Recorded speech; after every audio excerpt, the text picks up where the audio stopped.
Chairman Powell, just want to make certain I understand this correctly. Control inflation and maximize employment. That's it. Two things, correct?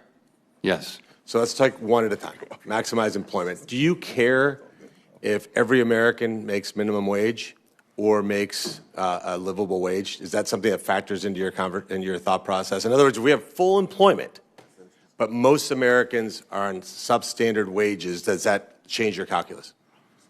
Does it change my what? Calculus. Does it? In other words, is it full employment is full employment? Every American has a job, but they're making minimum wage versus having a family-sustaining wage. Does that matter to the Federal Reserve? It would matter to the country a lot. I'm saying, does it matter to the Federal Reserve when you're making your decision? Honestly, we don't really have the tools to affect that. Right. So it doesn't factor in. Now that's different than us. The people of this country elect us to make certain that their wages are higher than inflation. And by the way, let the records show that real wages are up this year. So we've done that, not the Federal Reserve. Second piece of it is, let's talk about inflation first. Well, we've helped control inflation, which is part of that. We're going to jump right into the inflation conversation. There's different kinds of inflation. There's different causes. There's not witnesses to inflation. There's key actors to inflation. Would you agree? Sure. Okay. So let's talk about the actors. Did you comment during COVID lockdowns that was a bad idea, meaning that you're shutting down the entire economy? It's not a button. I hit the button, you can hear me. It's on and off. COVID wasn't that. We just shut down the economy. Any comments on that? Of course not. Okay, so you didn't comment on that. Vaccine mandates, something that my Democrat colleagues loved. If you don't get the vaccine, you're a terrible human being. You can't go to work. In fact, Joe Biden was overruled by the Supreme Court because he said that if you work in a company with more than 100 employees and you don't get vaccinated, the company has the ability to fire you, unless you prove that you're negative on COVID. That obviously is a supply chain shock, wouldn't you agree? If I'm running an assembly line and now I have to put my people 6 feet apart and now I have people quitting or not coming to work or I have to fire them, that's a supply chain shock, wouldn't you agree?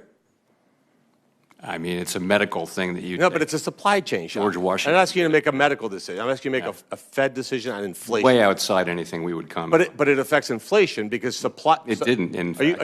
Are you saying that supply chain shocks don't affect inflation? They do, but that okay, they do. Didn't. So that's clearly one. If you ban the export of liquid natural gas, which is going to cause the commodity price to go up, would that supply shock not also cause inflation? Potentially could. Yeah. So, and now the ranking member loves to talk about billionaire corporations, that are going to get away with paying taxes, right? Who pays corporate taxes? Like, who pays it? Is it like some obscure Wizard of Oz character behind the curtain that is a corporate entity that pays taxes? Who pays taxes? I mean, ultimately, it's shareholders and customers. So I'm going to read you a line. You tell me this is accurate. On taxes, it's not possible to know in advance precisely how the costs will be shared for taxes. I added Correct. that. I would but agree. it is highly likely that consumers will pay a meaningful share. Meaning if the ranking member has her way, let's just tax corporations at 100%. Why not? Be fantastic, right? Nobody would want to start a company, but that aside, that cost would be added to consumer products, correct? A tax or a tariff? What are you talking about now? If the income tax for American corporations goes up, they will share that tax burden with their consumers. True or false?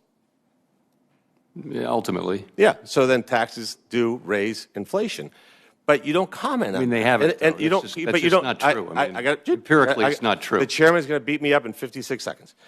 So, but you sent me a very nice letter, which I appreciate. And it says the Federal Reserve plays no role in commenting on trade policy. So you don't comment on supply shocks. You don't comment on tax policy, which clearly affects inflation. You don't comment on demand pull. You just said now that we should forgive student debt. Why is a person that goes to Harvard, that gets a gender studies major, pays Harvard obscene amounts of money because professors are grossly overpaid there, is that person better than a working class Ohioan that is a plumber but can't afford a car because interest rates are too high and car prices have gone up? Why don't we forgive that person's car loan instead of forgiving their student loan? But you don't comment on that. You comment on tariffs.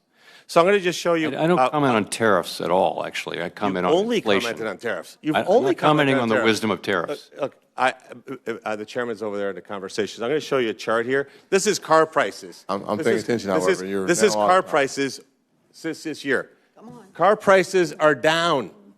Car prices are down. Inflation in America is down. We got elected by millions of voters. You got elected by one person. He doesn't want you to be in that job. And you are costing this government $400 billion a year by refusing to lower interest rates. Nobody in this chamber has that kind of power to have a $400 billion impact on this economy, on our deficit. And I just think that you should consider whether you're really looking at this from a fiscal lens or a political lens, because you just don't like tariffs. Senator Warnock is next. Thank you, Chair Scott.